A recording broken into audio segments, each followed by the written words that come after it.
ago. 54 katuig ang milabay.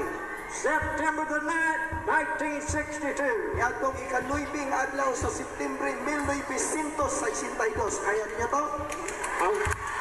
I went to a place like this. Niani ko sa adto ko sa kadapit ka susama ni ani. And I felt the presence of God. Og akong nabati ang presensya sa Dios. You're going to feel the presence of God in here tonight. Inyo bang nabati ang presensya sa Ginoo diri rong gabi na?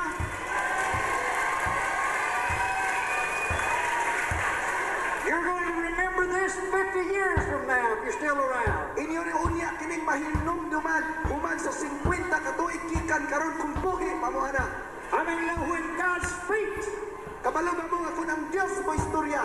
it's a defining moment. Usa ka na ka punto nga din makahatag og kahulugan. And you never forget it. Og dili ka na nimo makalimtan. Tomorrow, just a stone's throw from heaven or hell, I didn't know. I made a right turn to the right hand of the Father.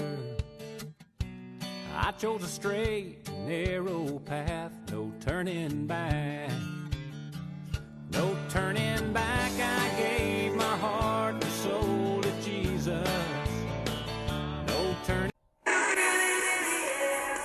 welcome you to the Foot Soldier Force of Zion Fellowship in our 5th anniversary from the United States of America. We need your prayers and God bless you tonight.